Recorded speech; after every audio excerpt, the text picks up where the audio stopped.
हिंदू धर्म में 4 जातियां हैं: ब्राह्मण, क्षत्रिय, वैश्य और शूद्र।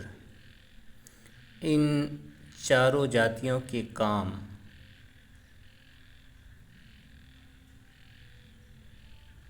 ये हिंदू धर्म ने मुतय्यन कर दिए हैं और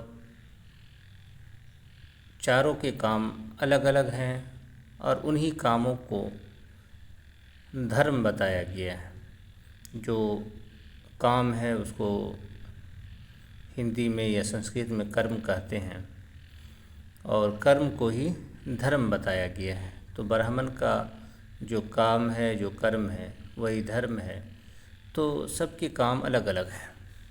ब्राह्मण के काम क्या है वो मेरी बहुत सारी वीडियो में देख सकते हैं। जैसे ब्राह्मण का काम है पढ़ना, पढ़ाना, इसी तरह से यज्ञ करना, कराना, दान लेना, दान देना। इसी तरह से क्षत्रिय का धर्म है वो तलवार उठाना, हुकूमत करना, जंग करना, जंग से जो चीज़ हासिल हो, जो रकम हासिल हो, उससे ज़िंदगी गुजारना। तो ये है। वैश्य का धर्म है खेती बाड़ी करना, तिजारत करना। और इसी तरह से शूद्र का कर्म है सेवा करना हर एक का। तो ये 4 जातियां हैं और चारों के कर्म अलग अलग हैं। लेकिन कभी ऐसा हो जाए कि कर्म ब्राह्मण अपने कर्म पर अगर चलना चाहे तो ज़िंदगी गुजारना मुश्किल हो जाए, क्षत्रिय अपने कर्म पर चलना चाहे तो ज़िंदगी गुजारना मुश्किल हो जाए। जैसे आज के दौर के अंदर अगर क्षत्रिय ये चाह ले आज के हिंदुस्तान में कि क्षत्रिय जो धर्म बताया गया है हिंदू धर्म के अंदर क्षत्रियों का, अगर वो क्षत्रिय आज के दौर में अपने धर्म पर, हिंदू धर्म पर चलना चाहें तो नहीं चल सकते हैं। चलना चाहें तो ज़िंदा रहना भी मुश्किल हो जाएगा, क्योंकि लोग मानेंगे नहीं आज के दौर के अंदर। तो इसी को कहते हैं आपत्ति काल, मुसीबत का ज़माना जिसको बोलते हैं। तो हिंदू धर्म में तो ऐसी सूरत में ब्राह्मणों के लिए भी, क्षत्रियों के लिए भी, वैश्य लोगों के लिए भी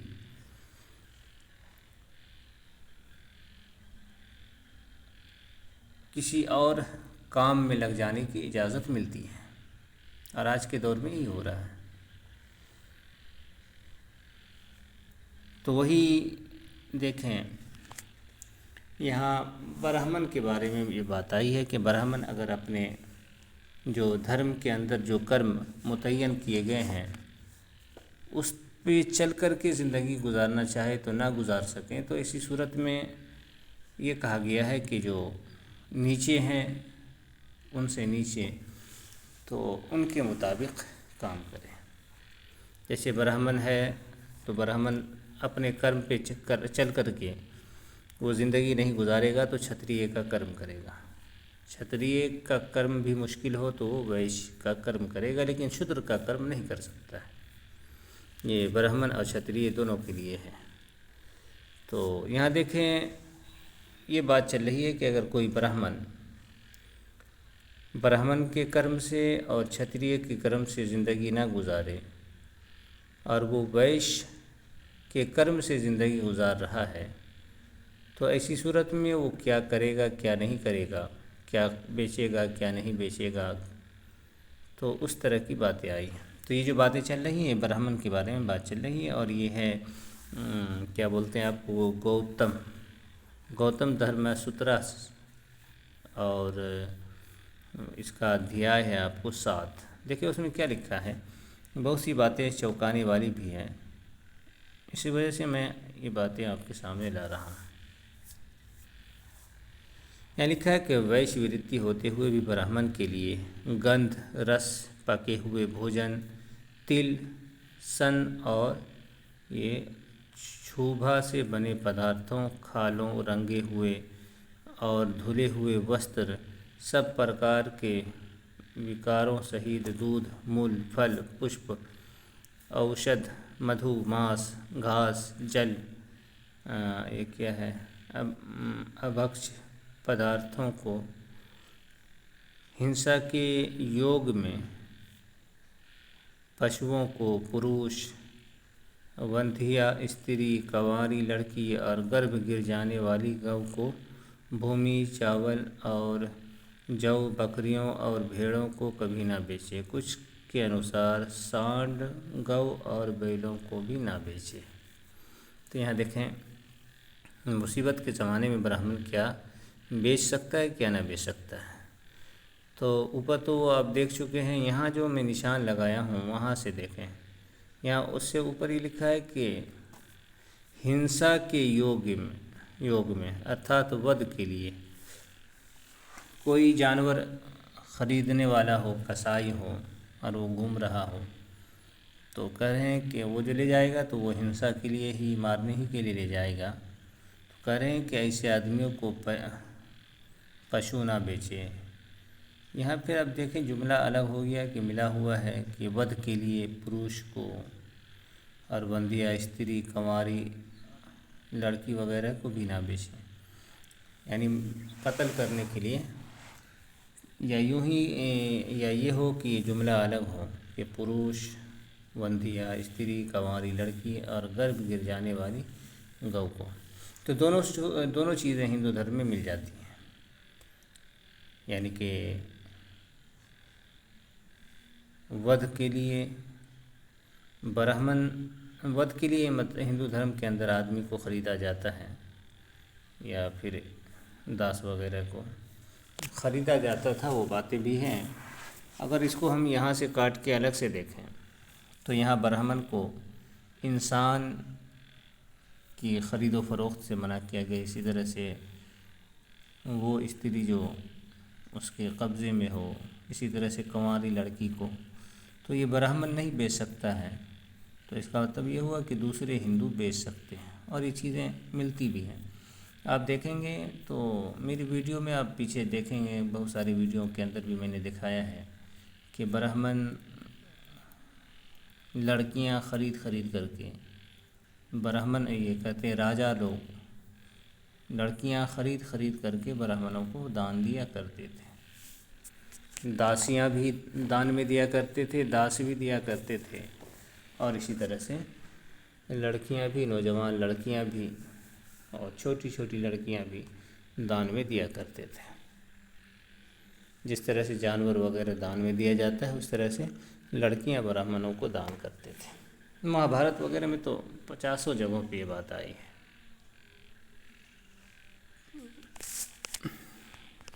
देखिए, ब्राह्मण के लिए गाय जो जिसका गर्भ गिरा हो, ऐसी गाय को ना बेचे, ज़मीन को ना बेचे, चावल को ना बेचे, जौ को ना बेचे, बकरियों और भेड़ों को कभी ना बेचे।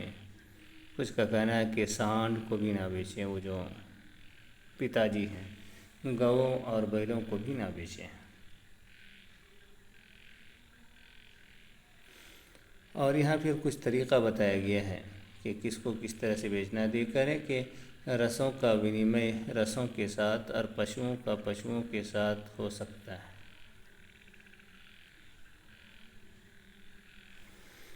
तो ये अदला बदली तो हो सकती है, लेकिन बेच नहीं सकता है। और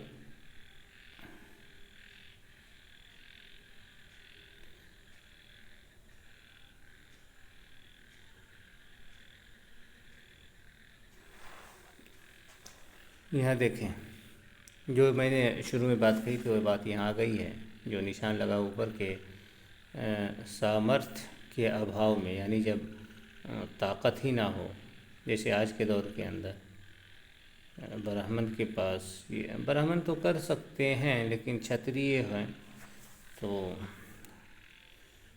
उसके लिए तो मुश्किल है।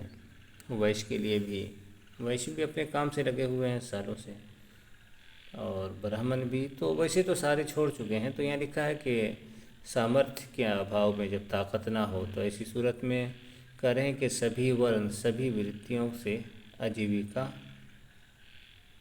अर्जित कर सकते हैं।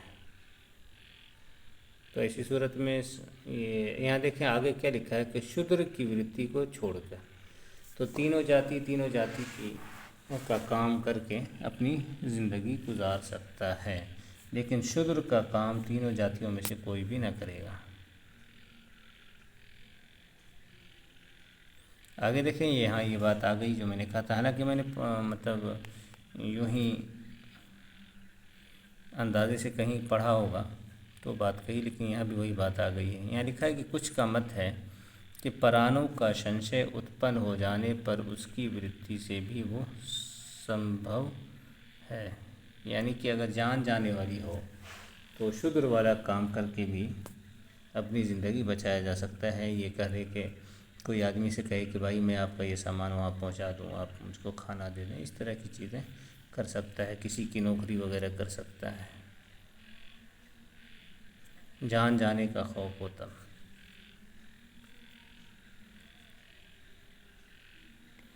यह वर्ण संकर है, किंतु इसमें भी अभक्षय के नियम का पालन किया जाए। प्राणों का संशय उत्पन्न हो जाने पर ब्राह्मण भी शास्त्र ग्रहण कर सकता है और क्षत्रिय वैश्य कर्म कर सकता है। तो ये हो गया।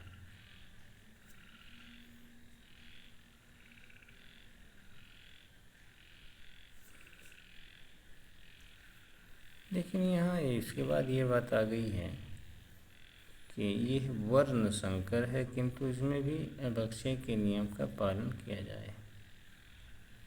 तो ये क्या चीज़ है? खैर जो भी हो, तो आप देख सकते हैं ये कैसी बातें लिखी हुई थी। अब यहाँ से देखें 8वां अध्याय है।